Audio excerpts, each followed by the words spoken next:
Welcome to this occasion. We're really glad that you're on the campus of Houston Baptist University. We welcome you to this fabulous conference. We have had such a great experience thus far with wonderful plenary speakers. Of course, we've already heard N.T. Wright once, but Ross Wagner, what a spectacular job he did this afternoon. And then last night, Professor Beverly Gaventa just did an amazing job. So we have had a wonderful conference, and all day long we've had presenters, and I want to thank those presenters whose names I'm not calling, but you've been in the program. For all of you who have attended, thank you for coming to the campus. Thank you for being a part of this event. We are really thankful for the experience that we've had, the way that we feel like we've all been enriched, and then for this wonderful closing event with Professor N.T. Wright.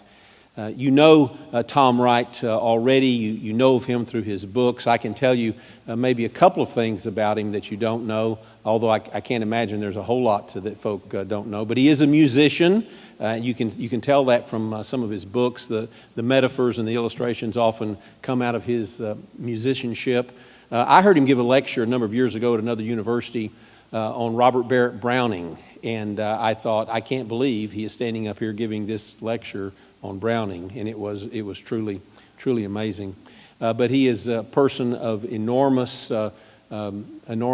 giftedness. J.I. Packer referred to him as a man who is one of God's greatest gifts to the church. And of course, Packer is using that sense of gift that comes out of Ephesians, where those who actually hold the offices within the church are the gifts themselves as they exercise their giftedness. Tom Wright has been one of the most influential scholars of the latter part of the 20th century and now into the 21st century. Again, you know him through all of these publications. I've lost count of the number of books, 40, 50 different publications. He's being translated, has been translated into Spanish and Italian and perhaps other languages. I know he's now currently, this is the ultimate compliment for an English-speaking scholar. He's being translated into German, and this is one of the great, absolutely, this is truly one of the hallmarks of a scholar's career. So Tom Wright is married to Maggie. Sue and I have had the wonderful privilege of meeting Maggie. We haven't met their children, but they have 4 children, 4 grandchildren. So Tom will tell you it's a very tidy count to 1 grandchild per child. So at any rate, what a wonderful person Maggie is. I hope someday, if you haven't met her already, that you have the opportunity to meet her. Sometimes she travels with Tom, and that's an extra blessing for those who get to meet her. Tom has such an amazing career. I know of no one else who is gifted as he is, not only in the academic arena as a profound scholar, but he is, of course, as you know, a great churchman, a pastor, and he has exhibited those pastoral gifts not only through the practice of preaching and ministry, but even for many of us, I say as well, pastoral gifts in his writing. He's been a lecturer in Oxford. He was tutor, chaplain, and fellow at Worcester College, dean of Lichfield. He has been the canon of Westminster, bishop of Durham, and now he is professor of New Testament, research professor of New Testament and early Christianity at St. Mary's at St. Andrews. And what an enormous privilege it is to have N.T. Tom Wright on our campus today, and for you, of course, to be able to hear him. Join me in welcoming Tom Wright. Thank you so much. Thank you so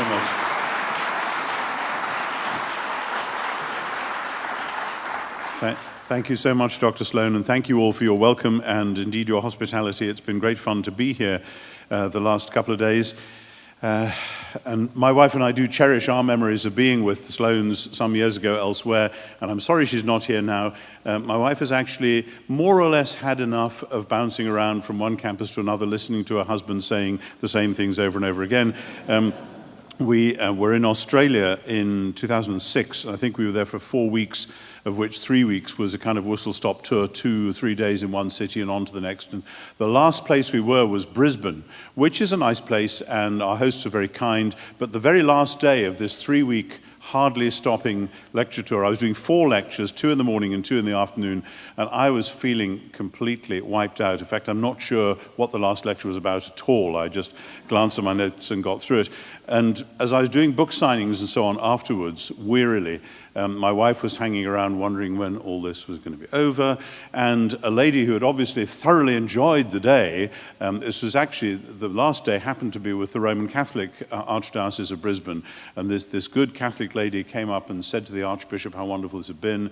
And the Archbishop, I think trying to get rid of this good lady, said, turned to my wife and said, oh, this is his wife. And this lady said, oh my dear, it must be heaven being married to him. And Maggie said, no, it's hell actually, and walked off. So if you wanted to know about my wife, that's a short introduction. Anyway, this has been an exciting conference. I'm sorry I haven't had a chance to listen to all the papers that were given. I'm looking forward to reading some of them and so on. There's been a quality and a depth, and people who have heard different papers have been telling me, I heard a really good paper this morning, and that was very interesting, much more so than you sometimes find in the larger conferences that one attends. So I congratulate HBU on laying on this conference, and thank you again for the opportunity it affords.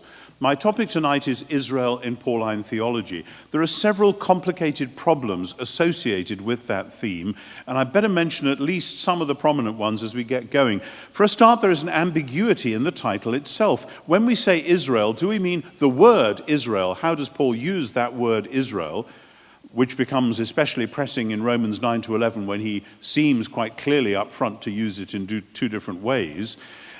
Or is it actually, when we say Israel in Pauline theology, are we talking about the people of God, brackets Israel, in Pauline theology, the family of Abraham, God's ancient covenant people?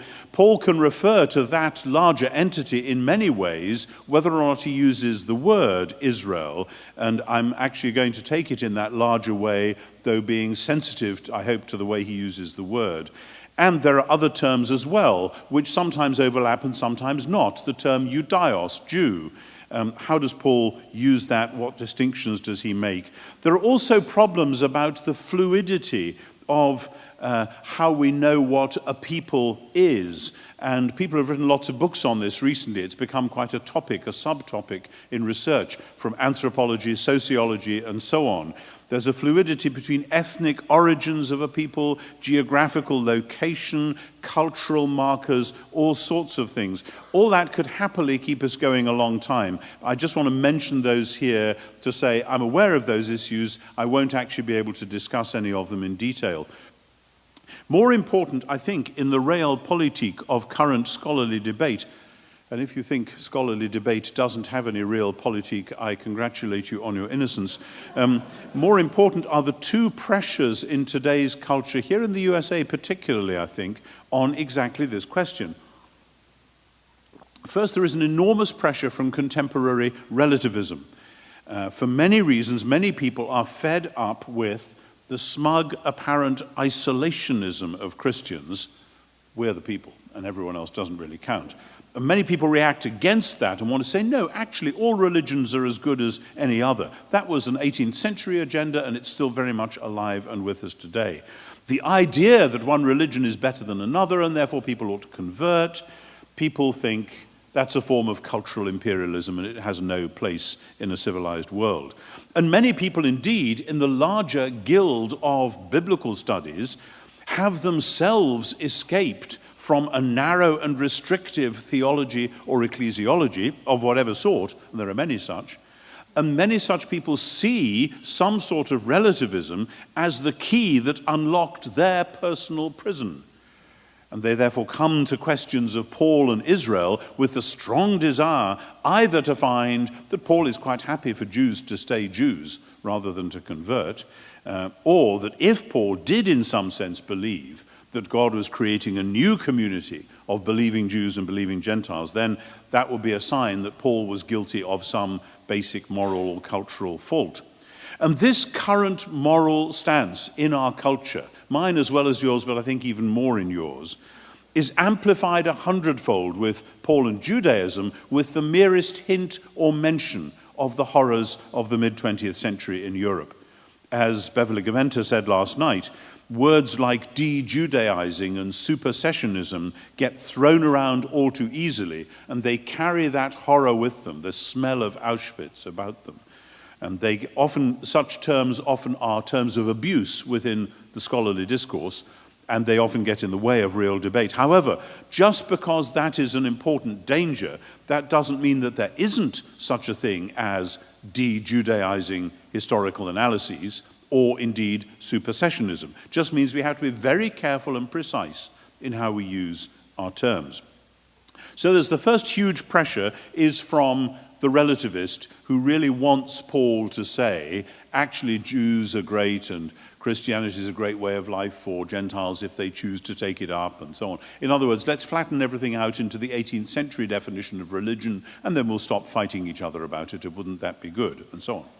Now, the second pressure, which is almost a sort of equal and opposite, comes from dispensationalism. You will know far more about that than a mere Englishman, even though J.N. Darby was an Anglo-Irishman. The idea that the ancient promises to Israel were not fulfilled in Jesus, but were remaining for a further future fulfillment, in which ethnic Israel would return to the ancient promised land and become in some sense the means of a sort of secular salvation for the world, that has meant that a great many American Christians, and it is now largely an American movement, have been taught as a fundamental article of faith that according to the New Testament, the Jewish people will one day return to their own land and so on. I saw this stated boldly in an article in the New Yorker a couple of years ago describing the religious views of the then presidential hopeful Michel Bachmann. Now, I think the New Yorker used to employ people called fact checkers, but they sure didn't check out that one. It is just a fixed point in some parts of North American Christianity that Paul in Romans 11 predicted the return of the Jews to their land. This would be odd, not least because, of course, when Paul wrote Romans, they hadn't left it in the first place. Anyway, this strange confluence of modern or postmodern relativism on the one hand and conservative dispensationalism on the other, and even when people abandon many aspects of dispensationalism, they often retain an emotional attachment to this feature. That has meant that some of the key elements in Paul's vision of Israel are simply invisible. And that's the problem which our own context presents to us. Now, two other quick points about the scholarly context, and this is really important in terms of contextualizing where one comes from in engaging with this. First, as many Jewish scholars themselves have pointed out, the whole of the Second Temple period is all about different Jewish groups trying to claim that the divine plan for Israel is now being taken forward through their life and work and agenda. And if that is supersessionism, then Qumran is supersessionist. Both strands of Pharisaism are supersessionist. Every different party in the war of 66 to 70 was supersessionist. Bar Kokhba and his followers were supersessionist. Certainly the Mishnah is supersessionist. It would thus be astonishing if a renewal movement within Judaism in the day was not trying to say that God was renewing his promises and his people in this way rather than in all others. As John Levinson of Harvard puts it, the most Jewish thing about early Christianity is its supersessionism. So in a sense, if you're going to use the word like that, okay, let's tone down all the nasty overtones and accept that that's how renewal movements work. They are saying, this is what God is doing, please get on board. But there are other, more to me, worrying forms. In the first half of the 20th century, particularly under the influence of the early Barth, many people went with a distinction between religion and revelation, in which other traditions had something called religion, while Christianity had something called revelation. Often, revivalist churches play this game against mainstream churches. Mainstreamers have religion, but we have either revelation or a relationship with Jesus or something. Not religion anyway, it's become a nasty word. And this was often hooked into an older Reformation polemic about works righteousness and all that, but it also worked with the 19th century view that Judaism was the wrong type of religion. That was Hegel. And it merely heightens that to say that actually all religion is wrong and we need something else. For Ernst Käsemann, one of the most influential German exegetes of the last century, this meant an exegesis of Romans 9 to 11 in which Israel was seen as a type of homo religiosus, religious humankind. Israel is the supreme example. And Paul doesn't like homo religiosus, and so he's going for it. You see it too in Bob Jewett's recent big commentary on Romans, where the Jew in Romans 2:17 is regularly referred to as the bigot. That's a very bizarre thing. And you see the dark side of Kaiserman's attitude in one famous passage when he says, Paul here strikes at the hidden Jew in all of us. As though what's wrong with the human race is that there's a bit of a Jew inside us. That's scary. That was written after the Second World War. For Paul, what's wrong with Israel is that Israel too is in Adam. That's the right way around. Like Rabbi Lionel Blue in England said on the radio a few years ago that Jews are just like everybody else, only more so. It's a great Jewish line. But that entire line of thought, they had religion, we have revelation, represents, I believe, a large step backwards in historical, never mind theological, analysis. Can't pursue that further here, but all this is swirling around us in our culture and our scholarly discourse, and it's important just to name it before we get down to business. But so now to exegesis. I want to get around the problem of the meaning of Israel by coming at the question of identity from 10 different angles. I thought it was going to be 9, and then there was a 10th kind of snuck in. I like 9s for some reason. I'm reminded of a time when my wife and I were on holiday, and we met a couple who we got on quite well with, and they discovered that I'd taught at Oxford for several years, and this chap who'd gone straight out of school and into business and made a million, and obviously regarded Oxford academics as just as a rather odd breed. But he was very courteous. But he said, my image of Oxford is 2 men in tweed jackets sitting on the top of the number 17 bus, and one is saying to the other, and ninthly, and I thought, yes.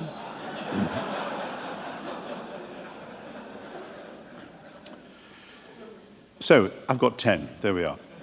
And my point in each case is that these are identity markers of whatever you might call Israel, and that Paul reuses them, refreshes them, if you like, in his description of those who believe in the gospel of Jesus the Messiah. The first and most obvious marker of Israel is that Israel worships the one God, whereas the pagans worship idols. Okay, some pagans, like the Stoics, were monotheists of a sort, because if you're a pantheist, then of course you're a monotheist, because there is only one of Topan, of the everything. But that's not the same as the Jewish monotheism, which actually says that there is one God who made the world and is other than the world.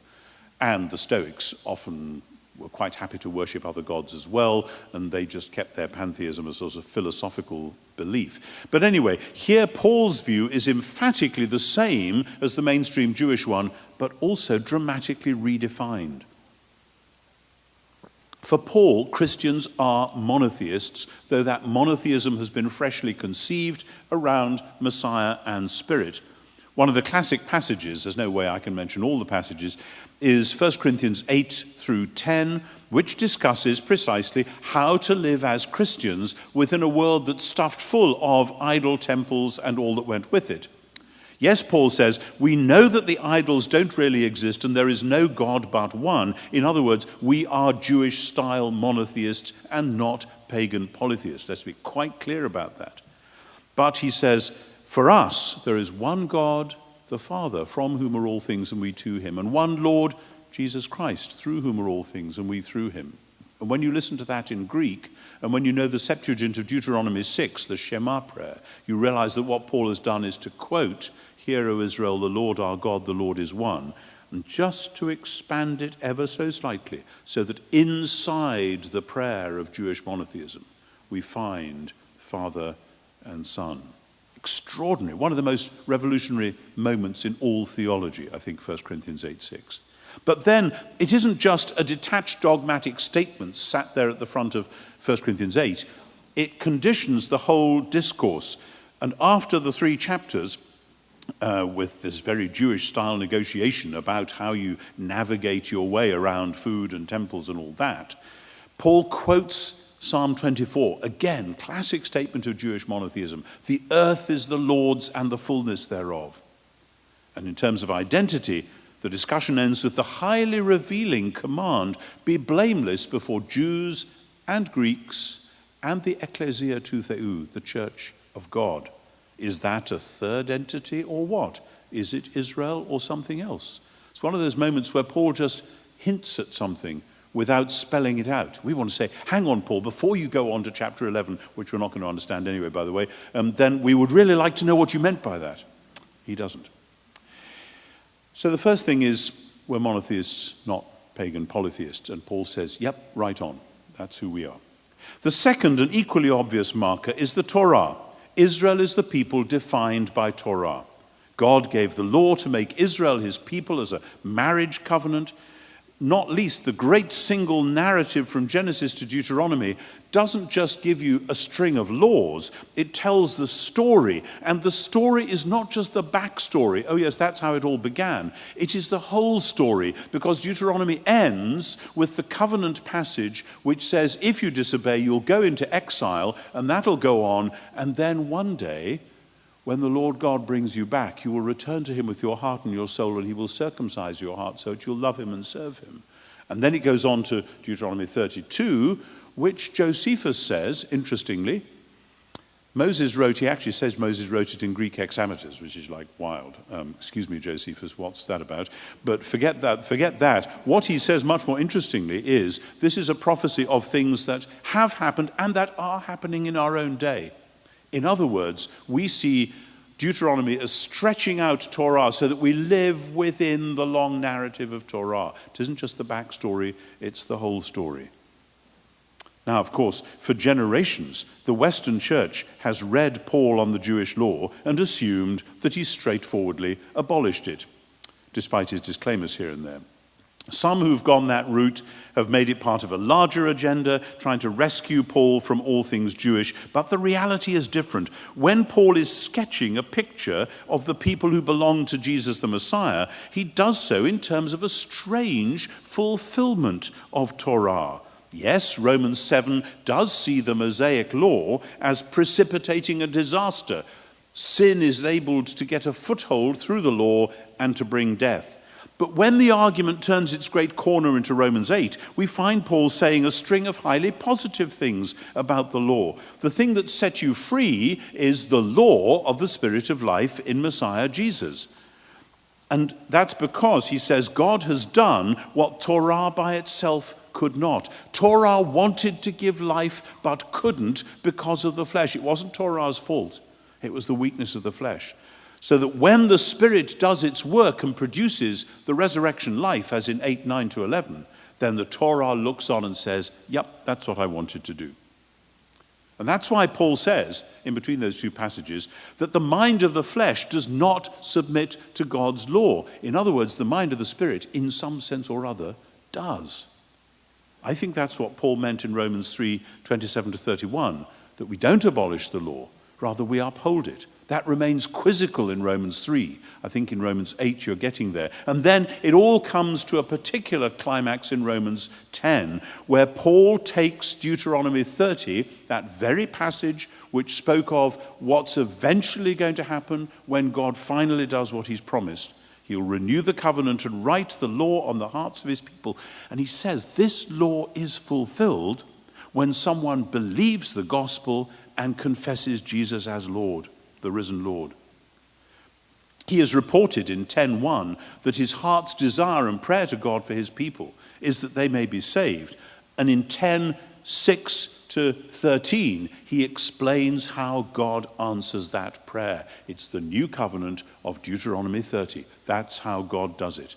For Paul, then, it is those in the Messiah, those who by the Spirit believe the gospel, who are defined in a new way by Torah. He hasn't given up the idea that God's people are defined by Torah. He has seen it afresh in the light of Christ and the Spirit. That's the second one. The third defining characteristic of Israel is circumcision. You might think from Galatians that Paul would have nothing to do with this. Gentile converts don't need to be circumcised. Fine. But he can also put it the other way around with equal emphasis. In Philippians 3, he warns against people who might try to do in Philippi what those people had done in Galatia. And he refers to them contemptuously as the dogs, the evil workers, the mutilation. The last word, katatome, being a deliberate pun on peritome, circumcision. And then he goes one further than he does in Galatians. We are the peritome, he says. We are the circumcision. Despite many translations, he doesn't say the real circumcision or the true circumcision. He just says, we are the circumcision. And he goes on to elaborate, who worship by God's Spirit, who boast in Messiah Jesus, and who put no confidence in the flesh. And this then sets up his personal history of being a top-of-the-tree Pharisee who has counted it all so much skibboleth, so much trash, or something ruder than that, so that he may gain the Messiah, and with him, and it's very interesting how it works in Philippians 3, 8, 9, 10, 11, to gain with the Messiah the strange but deeply Jewish-sounding combination of suffering and resurrection. Has Paul abandoned the idea of being Israel? No. He has seen it radically redefined around Messiah and Spirit. That's actually not the only passage where Paul takes circumcision and applies it to all Messiah people. At the end of Romans 2, he sets up a potential category, confusing to some, in advance of his later exposition. He says, just suppose that there are some uncircumcised people who keep the commands of Torah. Will not their uncircumcision be reckoned as circumcision? And he says it the other way round too, more worryingly. If a circumcised person doesn't keep Torah, they will be reckoned as uncircumcised. Now, what he means by keeping the law here seems, in the light of the rest of the letter, to be the redefined law-keeping I mentioned a moment ago. But the point is clear that if circumcision is part of what it means to be Israel, for Paul, this title belongs firmly to the people who have the real law fulfillment, which, as we cash it out in his various passages, turn out to be the Messiah people. Now, the fourth identity marker of Israel, I'm going quite fast at the moment, there are one or two slightly longer ones, but the fourth one, which is a way of summing up the very idea of identity itself, is that Israel is to be separate from the nations, despite Israel's occasional attempts to be like all the nations. Give us a king, Kekol Hagoyim, like all the nations. The whole point of being Israel is that you're not simply another pagan or Gentile people. Often with Paul, it's in his little asides that you see what's really going on. There's one crucial one at the start of 1 Corinthians 12. If you've ever expounded 1 Corinthians and so on, by the time you get to 12, you know you've got this huge chapter on the body of Christ and speaking in tongues and goodness knows what. And so you might skip over the first verse or two.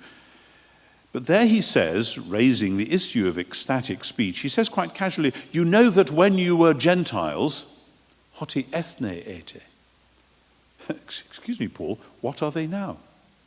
Well, they might be a totally different sort of thing, neither fish nor fowl nor good red herring, neither Israel nor nations. In a sense, that's right, as the passage at the end of chapter 10 indicates, Jews and Greeks and the Church of God. But when we inquire further what this means, we see that this new entity isn't new after all. It's a way of referring to the same entity, Israel, in a new guise. In other words, you see it in reverse when in chapter 10 he opens that chapter by speaking to a largely non-Jewish Christian audience. He speaks about our fathers who came out of Egypt. And again we say, wait a minute, Paul, you do realize most of these people are Gentiles. They're not descended from the people who came out of Egypt. What is Paul doing? The Gentiles have been narrated into Israel. And this is again hinted at when he speaks later in the chapter about Israel according to the flesh, with an implied contrast with a different Israel that now includes those people who are no longer Gentiles because they are part of the Messiah's body. You were Gentiles once, you are now no longer. You are part of a people who look back to the Exodus generation as your own ancestors. That's an extraordinary, and it's, as I say, it's not just in the big expositions, it's in those little throwaways which show how his mind is working. The fifth marker of Israel is that classically Israel has a shared family life, which involves two things in particular: shared meals and shared marriages. In other words, taking the meals first, some of this is controversial, but Israel basically in Paul's day had a solid policy of not eating with non-Jews. This was partly to ensure the purity of the food. We all were signed up to the diet, therefore we'll stick together and that'll be okay, we won't need to worry about it. But also partly because of the purity of the company at the table. And in some expositions of this, in roughly Paul's period, we find Jewish writers saying that Jews shouldn't go into Gentile houses at all, let alone to eat there, because they're impure. They're not always sure why they're impure. They just believe that you are likely to contract impurity if you do that. Obviously, as today, there was a spectrum of praxis, especially in the diaspora, and a lot of Jews were quite happy to fraternize with Gentiles. But if you were trying to be a good, devout Jew, you would take this quite seriously, as we see in the New Testament. Paul makes it clear that for him, all food is basically fine. As long as you thank God for it, it's his. If it's going to feed you, that's good. That's a major and revolutionary step right there. But the crucial thing now, Romans 14, is not to condemn one another for what you eat or what you don't eat. Because for Paul, what is absolutely vital is the unity of Christian table fellowship. So tolerance of different eating habits is vital. But this isn't for the sake of a modern tolerance agenda. It's for the sake of the unity of the body, about which Paul is not tolerant at all. That's mandatory. And this is not then, as one might suppose, a way of saying, well, there used to be lots of fussy old rules, but we don't believe in rules because we now believe in grace and faith. That's the kind of low-grade post-Enlightenment version of Protestantism which has soaked into the culture on both sides of the Atlantic. In fact, as I say, Paul is just as insistent on the new rule, which is a new kind of purity, namely the purity of the Messiah's single family. And this is what lies as well behind the vital passage on justification in Galatians 2:11-21. It isn't to stress that Paul has given up the rules about table fellowship because he believes in tolerance. He doesn't believe in tolerance. He is insisting on the very strict rule that all those who believe in Jesus the Messiah belong at the same table. No deviance is tolerated. Ask Peter. A similar point can be made, and is often missed, about marriage. This rule, again, in Judaism, was often honored in the breach rather than in the observance, as today. But the more strict Jews, and Paul was, of course, a strict Jew, would insist on people marrying within the Jewish family. Family identity was a vital marker, and it was preserved and indeed celebrated through endogamy, marriage within. Remarkably, in a couple of passages, Paul insists on what we can only call a Christian endogamy. The widow, 1 Corinthians 7, is free to marry again if she wishes, only in the Lord. And then in 2 Corinthians 6 he says, do not be mismated with unbelievers. That passage is so strongly freighted with biblical and covenantal resonances that those who don't think Paul thought Jewishly have seen the passage as an anti-Pauline fragment. It isn't. Paul regards the community of those in the Messiah as the renewed covenant people, the people we might want to call Israel, the people to whom he does sometimes, at moments of heightened polemic and irony, ascribe that noble word. We'll get there in a minute. The sixth marker is that in many biblical and post-biblical texts, Israel is the people who will be vindicated at the coming great apocalypse, when God judges the nations and rescues his people from their grasp, giving them glory and honor instead of their previous shame. This is writ across Daniel, Qumran, 4th Ezra, and so on. But when Paul sketches out his version of those great eschatological scenarios, it is again and again those in the Messiah who will be vindicated. In the passage in Romans 2, often misunderstood but actually foundational for justification, he insists that God shows no partiality and that anyone, Jew or Gentile, who by patience in well-doing seeks for glory and honor and immortality will be given eternal life. At this stage in the letter, it's impossible to tell who these people are, and let alone whether in view of universal sin there ever can be such people.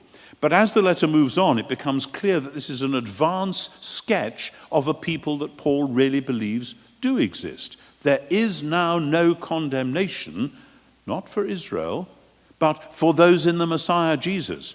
Paul's scenes of final judgment and ultimate justification have the whole company of Messiah people in the place which in Jewish apocalyptic literature was reserved, of course, for ethnic Israel.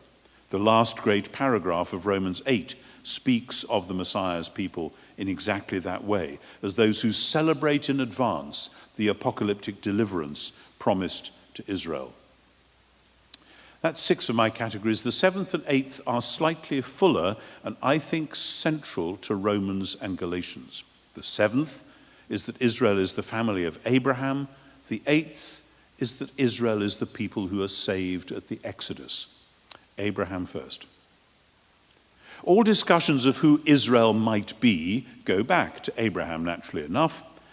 Abraham's foundational place and symbolic role as Israel's ultimate ancestor is obvious right across the literature. Okay, there are puzzles about Ishmael and Esau. In other words, some of Abraham's early family go by the wayside. But once we get to Jacob, the original Israel person, that's where the story really starts, but Abraham is the foundation. Now, one of the standard topics in discussions of Paul is the place of Abraham in Romans 4, with its apparent parallel in Galatians 3. It's a real parallel, but there are some interesting differences too. The great majority of commentators treat Abraham simply as an example, someone way back when who was justified by faith. According to some prominent scholars, the only reason Paul introduces him is that Paul believed in justification by faith, so he ran his mental concordance through the Septuagint and he came up with Genesis 15:6 and Habakkuk 2:4. Abraham believed God and it was reckoned to him as righteousness. Habakkuk says the just shall live by faith. So Paul just drops those 2 verses in without regard for context. I think that is totally wrong. One of the odd things that used to happen in Oxford was that sometimes I would find myself lecturing about Romans in the hour after Professor Ed Sanders had been lecturing about Pauline theology. And on more than one occasion, I would be stressing a point in my lectures, and there would be a ripple of laughter go through the students. And I would say, okay, that wasn't a joke. What are you laughing at? Sanders just said the exact opposite in the previous hour. So, okay, you pays your money and you takes your choice. But it does seem to me that treating Abraham simply as a proof text, as an example of somebody way back when, just doesn't get how Jewish thinking worked. I've quoted it before, I'll quote it again. My favorite rabbinic quote about all this is the rabbi who puts into God's mouth the words, "I will make Adam first, and if he goes wrong, I will send Abraham to sort it all out." That is how Jewish thinking, Jewish reading of Torah works. God promises Abraham that in his seed all the families of the earth will be blessed. And then in Genesis 15, God promises Abraham a huge, countless family with a land of his own. The family and the land. And God then and there, Genesis 15, makes the covenant with Abraham.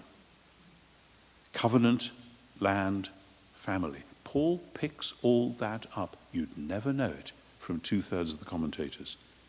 Let me just digress. Abraham believed God and it was reckoned to him as righteousness. That's Genesis 15:6. That phrase, reckoned as righteousness, is very rare. The only other time in the Hebrew Bible is Psalm 106:31. Psalm 106, verse 31. There, it's the disaster at Baal Peor and the Midianite women and all that. The psalmist says rather delicately that Phinehas stood up and interceded or interposed. And the plague stopped. That's a highly euphemistic way of saying what Phinehas actually did, according to Numbers 25. And then it says, and that has been reckoned to him as righteousness from generation to generation forever. What does that mean? How easy in modern English usage to think of righteousness as just moral good worth. So Phinehas did a good deed and he's remembered as having done a good deed. Actually, no. What Numbers 25 says, and what every other biblical and post-biblical reference to Phinehas says, is that Phinehas did what he did, and the result was that God made a covenant with him, a covenant of perpetual priesthood. How has the psalmist put it? Yeah, Phinehas did what he did, and it was reckoned to him as dikaiosune, tzedakah in the Hebrew. And I think that's what's going on in Genesis 15 as well. God reckoned it to him as righteousness. And I think there's actually, in one's mind's eye, a colon there rather than a full stop. God reckoned it to him as righteousness, i.e. he went ahead and made the covenant. And when in Romans 4:11, Paul quotes from Genesis 17:11 about circumcision being the sign or seal of the, well, Genesis says of the covenant, Paul says of the dikaiosune, the righteousness he had by faith. This is often confusing for us. I think it's clear that for Paul, one of the many meanings of dikaiosune is precisely to do with the covenant, through which the Creator God would put right the sin of Adam and its results. Sidebar, I am frequently accused of kind of inventing this covenant stuff and making something other than the doctrine of salvation which we all know and love. It's not. The way God intends to save humankind, the people of Genesis 3, of Genesis 6, of Genesis 11, is through what he's doing with Abraham. That's how Genesis works. And that's why the covenant focuses on two things, the seed and the land. If people had concentrated on this, a good deal of trouble with Galatians and Romans might have been avoided. Generations of Protestant ecclesiology, or perhaps I should say Protestant non-ecclesiology, have not seen the point of the promise about the seed, because they weren't looking for a family. They wanted an individual salvation. But far more generations of Western Christianity as a whole have not seen the point about the land. Let me be as clear as I can. These things are central, inalienable markers of Israel, and Paul sees them both fulfilled in Messiah and Spirit. Paul sees that in Genesis 15, God is already promising Abraham an uncountable seed like the stars in the sky. That's, by the way, Abraham's reward. The language of reward in Romans 4 is not making Abraham a proto-Pelagian self-help moralist, far from it. When Paul quotes reward, it's going back to Genesis 15:1, when God says to Abraham, your reward will be very great, and Abraham says, how come? Because I don't have a child. In other words, Abraham is thinking of his family. That's the reward. And God says, this is what your seed will be like. Read Romans 4 in the light of that, you'll find it works. That's the main subject of Galatians 3 particularly. If you are the Messiah's, you are Abraham's sperma, seed, family. The single seed is what matters. God did not say, Abraham, you're going to have lots of families. You're going to have one's family, and that one family, Paul says, is the Messiah. In other words, the Messiah and his people. What then about the land?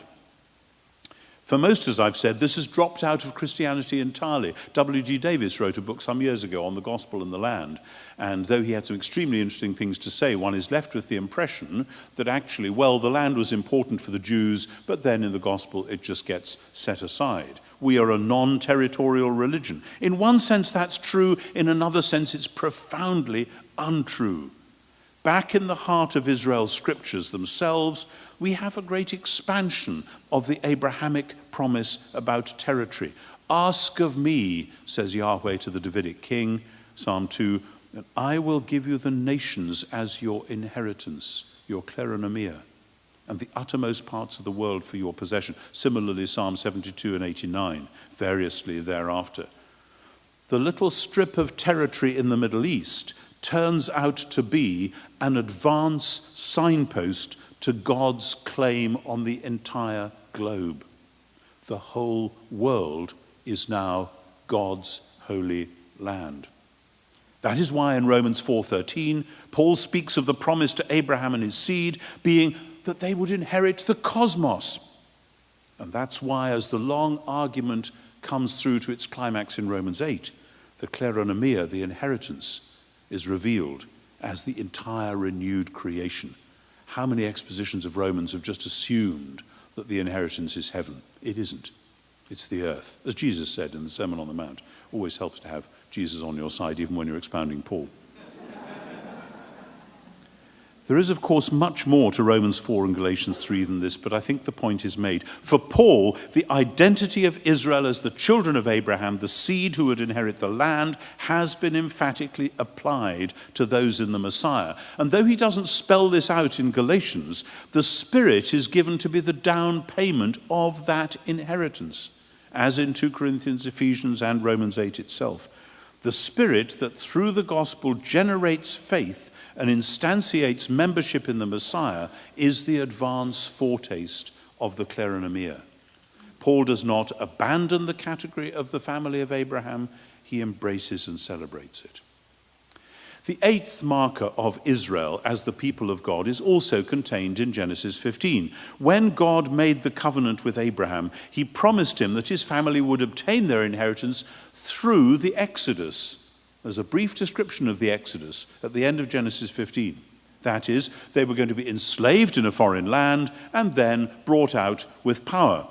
There are dozens of relevant passages here where Paul draws on the Exodus imagery. The Messiah, our Passover lamb, is sacrificed for us. Then there's the passage when in 1 Corinthians 10 he describes the original wilderness generation making all kinds of horrible mistakes. And he says, now this is written for your instruction. You mustn't do the same thing. And so on and so on. In Philippians 2, he tells his hearers to do all things without grumbling and questioning. And those words echo the grumbling and questioning of Israel in the wilderness. In Colossians 1, he talks about God doing a great new exodus, delivering his people from the kingdom of darkness. The word redemption, apolutrosis, is itself an Exodus word. Paul's thought is riddled with Exodus imagery. Underneath all that surface noise is the deeper theme. I've argued elsewhere at length, in an article and a commentary, and recently in the big book, that in what many see as Paul's central great argument, Romans 6-8, there is a strong Exodus motif all the way through. Follow it through with me. Looking back to Romans 4, which quotes Genesis 15, that's where the covenant is established. And then looking at Romans 5, which is, of course, Adam and Christ. Yes, now that we've got Abraham, we can see the whole picture. This is how the letter works. But how does God do this?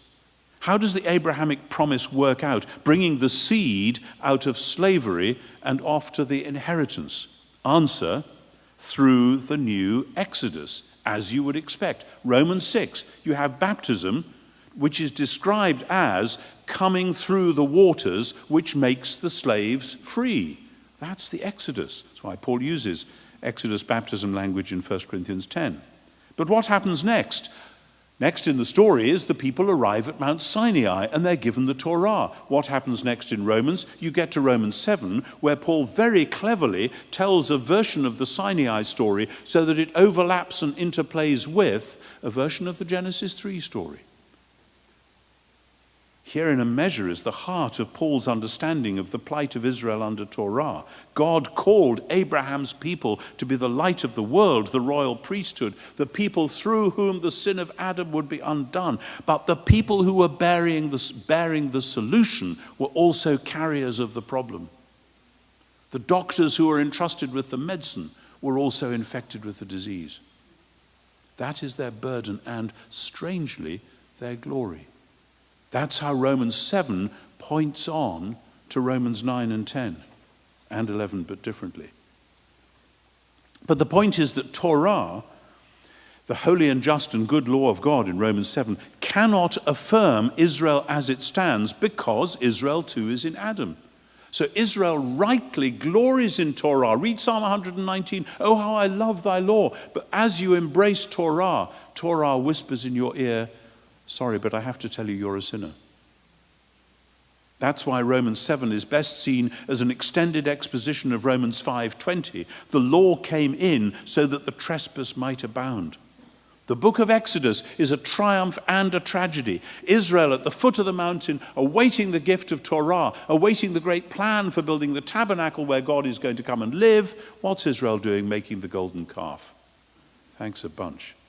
Thus, Paul's analysis of Sinai is that though Israel has escaped the slavery in Egypt, Torah indicates a deeper slavery still there to sin and death. Here then is the real new Exodus, Romans 8 verse 2. The law of the Spirit of life in Messiah Jesus has set you free from the law of sin and death. And the penal atonement made in the flesh of God's Son, God condemned sin in the flesh of his Son, means that there is no condemnation for those who are in Christ. And here as elsewhere, this language makes sense in the larger Exodus context and nowhere else. If you have ears, then hear. But the Exodus theme isn't finished. The tabernacle is built at last. And the Shekinah, the divine glory, comes to dwell in it. That's Exodus 40. But it's also Romans 8, 9 to 11. For Paul, this is fulfilled in the gift of the Spirit. And the Spirit is the one, naturally, who does in this new Exodus what the pillar of cloud and fire did in the first Exodus. Namely, the Spirit leads the people through the wilderness to their inheritance. Exodus. Israel is my son, my firstborn. Now, says Paul, all who are led by the Spirit of God are sons and, of course, daughters of God. Designed to be conformed to the image of the Son, that he might be the firstborn among many siblings. Here we have it. The Messiah himself is Israel in person. And in the Messiah, Psalms 2, 8, 110, crucial Psalms those, have all come true in Romans 8 as in 1 Corinthians 15. And the Messiah's people share his sufferings and so share his inheritance. We have sold ourselves short. The inheritance is not heaven, and to be glorified does not mean going to heaven and shining like an electric light bulb. The inheritance is the whole renewed creation, and to be glorified, as in Psalm 8, you have made humans a little lower than the angels to crown them with glory and honor, putting all things in subjection under their feet. Back to Genesis 1. To be glorified means to be set in stewardly authority over the creation. At the moment, Paul highlights as the sign and means of that, prayer. The agonized prayer which he describes in Romans 8, 26 and 27. The agonized prayer of those who stand between the God of new creation and the pain of the old creation. Romans 6 and 7 and 8 thus take their place as large-scale exposition of the new Exodus, and as such ascribe to those in the Messiah all the blessings which in Scripture were promised to Israel, Abraham's seed. The ninth of the markers, more briefly, ninthly, is the coming of the living God to dwell in the midst of the people. I just mentioned this. In the wilderness tabernacle and in the Jerusalem temple. Paul, of course, uses the image of the temple, both for the church as a whole, especially the church as a united body, 1 Corinthians 3, and also for the individual Christian. What is not so often recognized is the extent to which, in many passages, Paul understands the Holy Spirit precisely as one of the two modes of Yahweh's return, the other one being Jesus himself. The Spirit is the one who comes to dwell in the midst of his people. 2 Corinthians 3 is particularly striking here because it so obviously picks up that story of the Exodus at the moment of the golden calf, which nearly puts the whole thing into jeopardy. Moses' intercession, the Shekinah comes after all, the tabernacle is built, Moses has to veil his face. Paul says, New Covenant, we all with unveiled face behold the glory of the Lord as in a mirror. That's an extraordinary statement. And he goes on, because the Creator God who said, let light shine out of darkness, has shone in our hearts to give the light of the knowledge of the glory of God in the face of Jesus the Messiah. Once you start seeing how this stuff works, it helps you to recognize the many other temple themes and Shekinah themes in Paul. That which marked out Israel, that the Creator God came to live in their midst, and that after the exile he promised to return to them in glory. That is seen by Paul as the new reality in Messiah and Spirit. 10th and final marker is the word Jew itself. All these terms are fraught with complex meaning. I mean, you know how it goes that often in the Old Testament, Israel is used for the northern kingdom and Judah is used for the southern kingdom, even though that includes Benjamin. But those are the shorthands, Israel and Judah. However, in the period and lots of periods, the word Israel is then captured again, not necessarily with the sense that the lost 10 tribes are going to be found, though sometimes they mean that too, but as a generic term for the people of God, a theological term. But with the word Jew, that wonderful word Judah, which means praise in Hebrew. That is itself ascribed by Paul to the larger company of those in whom the Spirit has produced the fruit of law-keeping, true law-keeping. Though once again there is no true or real about it. What Paul says in Romans 2:28 and 29 is, "For it is not the case that the one in the open is the Jew, nor is circumcision the one in the open and in the flesh." There's a literal translation, it's a difficult passage. He says, "The Jew is the one in secret, and circumcision is of the heart in the spirit, not in the letter, whose praise," whose Judah, in other words, "is not from humans but from God." A dense and cryptic passage, but in the context one of the most vital links in the whole letter. I'll come back to that in a moment. Let me sum up where we've got to, and then I'll move to a very important passage before we work to the conclusion. I hope it's now clear that in all kinds of ways, not as an optional extra to his theology, but at its very heart, Paul has deeply understood the markers of Israel and has recognized that all these markers are reinscribed in Israel's Messiah and his people. Indeed, though I haven't actually mentioned the Messiah or discussed Messiahship much explicitly, that is, of course, the heart of it all. And this is the obvious, vital, and central answer to the question which would, at this point in this lecture, rise unbidden in many hearts and minds. Are we not saying that Paul is therefore resolutely supersessionist in some quite malevolent way, that he's taken over all this stuff and captured it for his new project? Answer, no. Either Jesus is Israel's Messiah or he isn't. If he is, it isn't supersessionist to say that the Messiah is the focal point, the redefining model and grid for everything about Israel. You know, there were many messianic movements. I often think about the Bar Kokhba revolt, where Rabbi Akiba hailed Bar Kokhba as Messiah in 132 AD, a 3-year brief reign. At that point, it wasn't a matter of saying, well, we have an idea, maybe Bar Kokhba might actually turn out to be somebody rather special. If you'd like to join in, that would be wonderful. If you don't, never mind, do your own thing. No, for goodness sake, Bar Kokhba is the Messiah. Sign up here or you're missing out on God's redemption. That's how the language of Messiahship would work. If Jesus is the Messiah, it isn't supersessionist to say so. If he isn't the Messiah, nothing is left of Paul's theology, although non-messianic versions of Paul continue to circulate widely, whose condemnation is just, as Paul would say.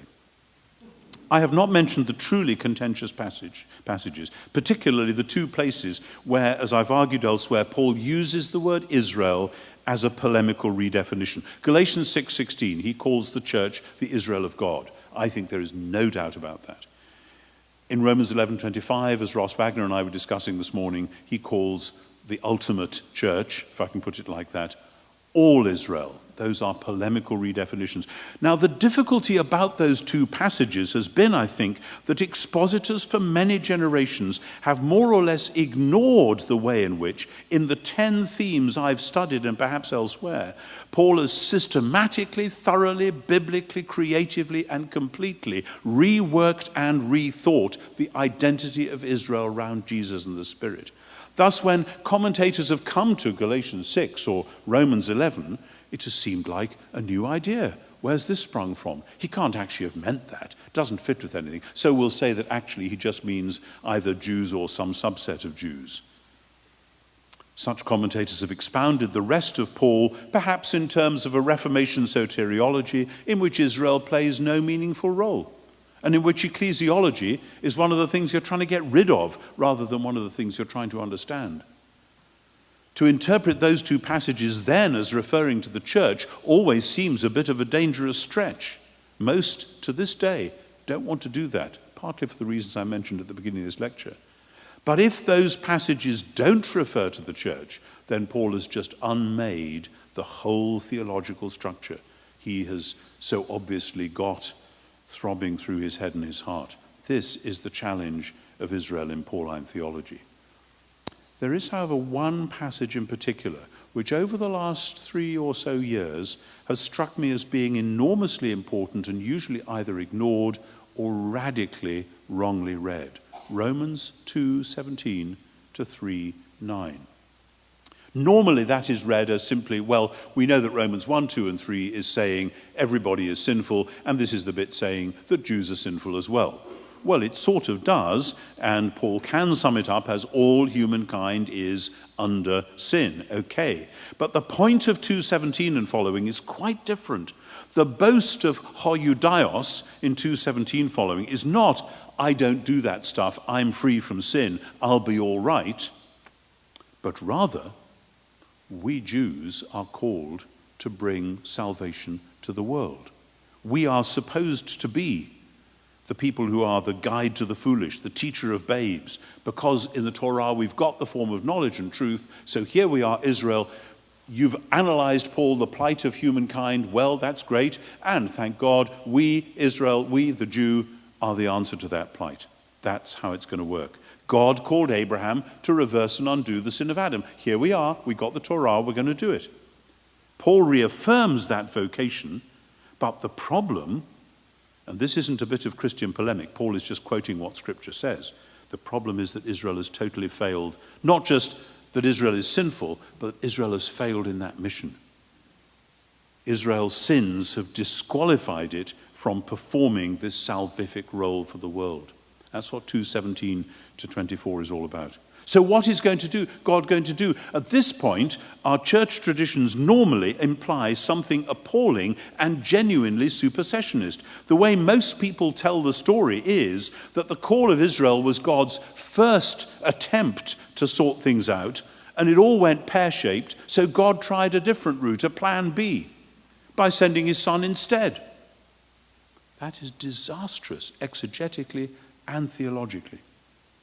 Paul hints strongly, as we've seen in 2:27 to 29, that God is quite capable of calling out a people who will indeed, in some strange sense yet to be defined, fulfill the commands of Torah, who will be the new covenant people, the spirit not letter people.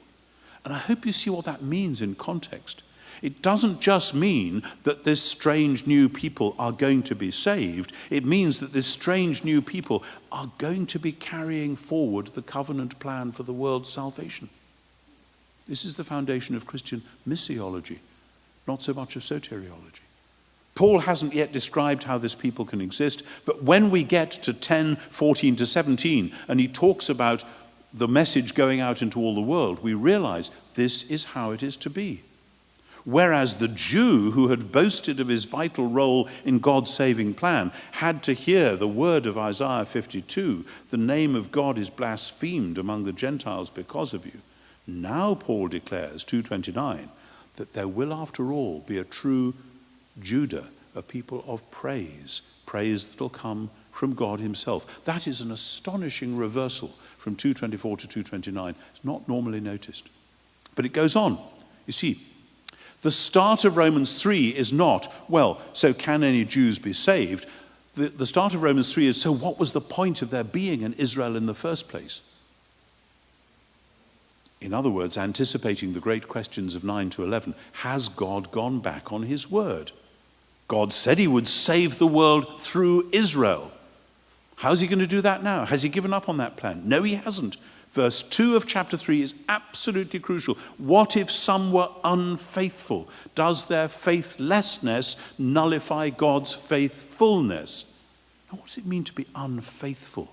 It doesn't just mean not to have faith. Most commentators take it like that. It means to be unfaithful to a commission. If I give you a letter and say, I'm entrusting you with this letter, that means the letter is not for you, it's for somebody else. You've got to go and deliver it. Israel has been faithless to that commission. Israel had been handed God's oracles for the nations, and it thought they were all messages for itself. Thank you very much. So how is God now going to be faithful after all? What God needs is a faithful Israelite. And in Romans 3:22, Paul says, it's exactly what he gave us. This is how God's covenant faithfulness is displayed, manifested, through the pistis Jesu Christu, through the faithfulness of Jesus, the Messiah, Israel's representative, the one who has taken that Israel vocation and has carried it in obedience all the way to the death of the cross. This is the heart of his argument. The vocation celebrated in 2:17 to 24, but only in its failure, has not been withdrawn. What God needed was the faithful Israelite, and that's what we've got in the Messiah himself. And his death is the crowning Israel moment, and hence, as in Galatians 2, the crowning moment of Israel's redefinition. I, through the Torah, died to the Torah, that I might live to God. That is what is then worked out in Romans 9 to 11. I thought when I was first planning this lecture I would naturally spend at least half of it on Romans 9 to 11, and when I thought of my 10 points I thought actually that's probably a better way to do this rather than walk you through verse by verse a very dense, wonderful and complex passage. My desire this evening has been to spread out on a larger canvas the many ways in which the things which defined and demarcated Israel are seen by Paul to have been taken up and reworked in Messiah and Spirit.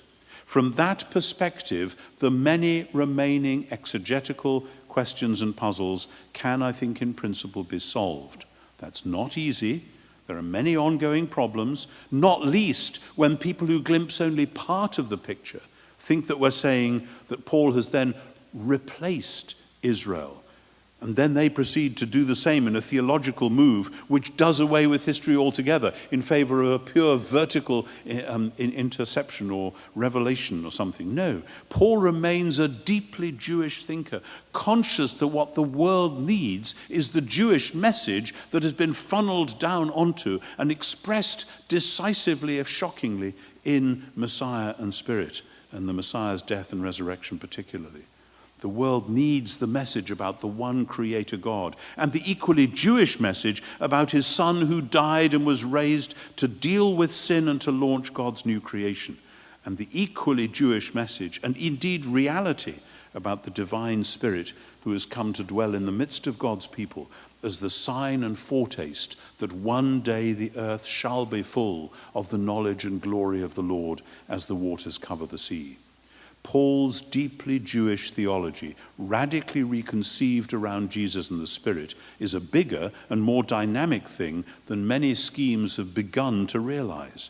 By asking the question about Israel and by exploring Paul's thought with that in the middle, I hope that tonight we've been able at least to glimpse that size and to sense that power. There are many areas in today's church and world where even a small dose of genuinely Pauline theology really would go quite a long way. Thank you.